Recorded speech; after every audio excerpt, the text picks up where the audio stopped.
Hello friends, Bible quiz day 1 చాలా అంటే చాలా సింపుల్గా ఉంటాయి క్వశ్చన్స్.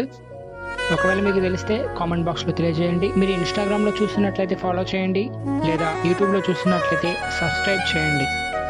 ఇక నుంచి కంటెంట్ డైలీ అప్లోడ్ చేస్తూనే ఉంటాను. Thanks for watching.